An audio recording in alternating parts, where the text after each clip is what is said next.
ones, but they'll stay in one spot and drop it. When you just sort of hang it down,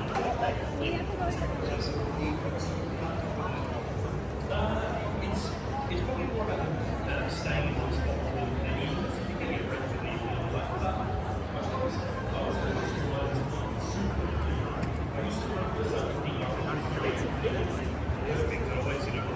salad dressings or chocolate nuts or all those sorts of things. The more I actually don't think if I'm eating food, I don't want every house to say, I don't mind it not crunchy or crispy or a bit of variation. Yeah. I think it's a really unique and actually the food's more interesting when you actually go make it through it. So from my side, there's a couple of chocolate pistachios here, and then the crumble is very similar to the kind of ingredients you're expecting from an apple crumble or something like that. But yeah, some flour, a couple of tablespoons. What sort of flour is that? This is just regular plain flour. You can use literally any flour you like. So you can use a good free one, for example, that's relevant to you. Without a pinch of salt. Salt's an interesting one. You find salt used for a lot in baking. Whereas if you're making dessert, I don't think it's salty. But salt doesn't just make things salty, weirdly. If you just grab a pinch of salt and put it on your tongue, what's it going to do? You're going to start kind of salivating. I think when you salt your chips, that kind of thing on just your palate. When you salt something, it's kind of like lightening up your taste buds, bringing it to flavor. So it's going to make this taste more like pistachio So flour, we've got a pinch of salt, we've got pistachio, and a little bit of nutmeg here. You've got a nutmeg there. You can use cardamom or cinnamon or any sort of sweet spice that you like. A little bit of sugar, you can use brown sugar. I've got some caster sugar here that I'm going to use. And then, did you ever make a crumble where you add butter? You do the... Oh yeah. I did. Well, in the mini crumble, did you? Like, we make those scones. You made us go through with all that. Yeah, go through your fingers. So frankly, I can't be bothered doing that. So I'm going to use oil instead, because then you can just stir it in. You don't have to do the rubbing in method. And actually, I kind of like doing it not just because it's way quicker, but also I actually kind of think that the flavour of pistachios, in this case the olive oil, I'm using extra virgin olive oil here, actually gives a really nice flavour to a dessert once again. So a couple of savoury kind of flavour profiles here. I'm just going to give that a good old stir together, and then we're going to cook it in a pan. So if you're making an apple crumble, for example, you go fruit, crumble, mix your top, throw it in an oven. I'm making it as separate elements here, so cheesecake mousse, pistachio crumble, and we're going to serve them back together at the end. So give that a good old stir. Let's have a look. The thing about pistachios is actually there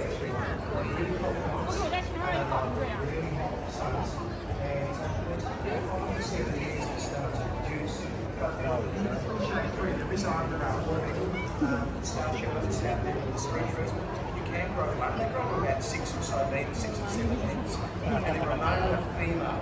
So if you and your neighbours can get together and decide that one has one, one has the other, and you'll get some fruit. Yeah, beautiful. Gives it very hazelnuts here as well. Hazelnuts, macadamias. I mean, really, there's a whole lot of plants and fruits, and there's a lot of fruits and fruit I enjoy, but a lot of the nuts are quite huge because they've got hard shells. And when the fruit fly come in and they land, they love things like soft, the skin, things like the apples and the oranges where they lay their eggs and the maggots get in there. But a lot of the nuts are pretty well immune. There you go. So grow more nuts. Grow more nuts. You have to tell me if I've been a sucker or not, because I bought a couple of hazelnut trees actually from a garden centre about 2 years ago because they were inoculated with truffle. And I've got 2 of them that'll be next to each other. So I was told in 5 years' time, I'm not sure how I'm going to go. One of those businesses runs about 4.5 years. So yeah, no, see, when I go back to get my money back in 5 years' time, that magically won't be there. Now, so in terms of the cheesecake mousse component, so we're going to have a lot of similar flavour profiles to what you'd expect in a typical cheesecake. The first one being like a run-of-the-mill Philadelphia style cream cheese. At room temperature, I'm sure if you're going to try to beat up cold cream cheese, you know what a nightmare it is. When you get it properly room temperature, you literally, I'm just using a spatula, you don't need to use hand electric beaters or kitchen or whatever. I've added to that a good old scoop of honey, which is going to give us some sweetness here. I've got some vanilla bean paste, but you can use vanilla essence or vanilla extract or whatever you like. We give that a good old beat together. And then, where this starts going really exciting is our blood orange here, which I want to use plenty of zest, all this beautiful crimson sort of zest on the outside here. I want to get this into my my cheesecake mousse mix. One thing about anybody grow blood oranges, they are a spectacular. I think sometimes when you want to drink, you don't know it's a blood orange until it is. You sort of hope it is. But it's a cross between a tangerine and a pomelo. Pomelo's like a really massive type of grapefruit, but it's not a tart essentially. And it's an interesting one because the colour inside is. It's the only citrus that has what they call anthocyanin. So when you see new growth on plants, when you see a darker tinge to the new growth, well, that's what gives that this particular colour. And I think they're even called the raspberry orange in some places, because it's just even a little hint of berry in that flavour, and that's to do with that anthocyanin. There's really good if you're dehydrating. If you want to really jazz up a gin and tonic or something like that. Yeah. Do you really need to jazz up a gin and tonic? Anyway, something to jazz something up.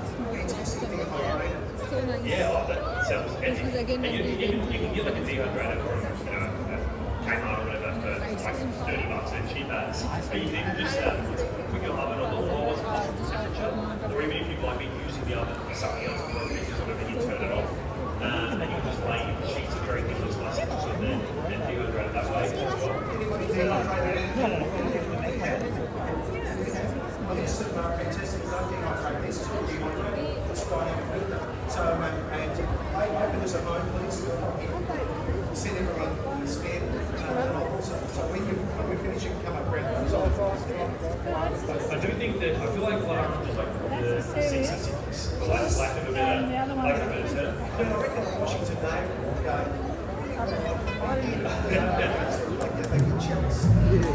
And they're kind of, they tend to be late because I think we think of citrus and we think the heart of winter, but really we're kind of at the start of the blood oranges right now. They do last for a little while. Keep an eye out for them. If you're not growing this stuff, you're looking for a grocer. This is the time of year to be growing them. So I've got the zest of 3 blood oranges in my mousse here, so I've got really hard on that kind of aroma blood orange. Yeah, I'm going to serve something very fruit in the dish as well. So just to recap, we're going to be salt and cream cheese, good like the cream, vanilla, heaps of blood oranges, so we're just going to sort of get to it, so we're going to there as well. Really go wrong here, I feel like what I can really get is a flavour. If you wanted a big, hearty lemon or something, you can put it on the table or more possible to make more fish off. These kind of products are really I've got here some whipped cream. This is where it's important to keep up relatively stiff here. Because we're making mousse now, often you make a chocolate mousse, it's going to have eggs or solids that you can actually chocolate as opposed to the Caesars. It's a setting egg in its own right. I don't have any butter in this recipe, so I need to make sure the cream is thick enough that it's going to sort of hold the nice mousse-like texture. Oh yeah.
less maintenance, a lot less force. You actually find the middle ground and let it go. Yeah, I think we are better off going for something that climbs up with the space, like vanilla space.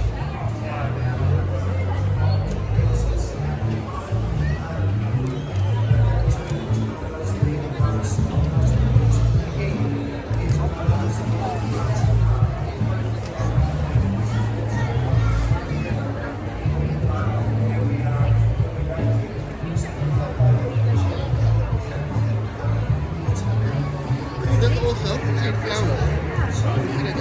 Nice, yeah. And the garden mix. I think it's true, this thing,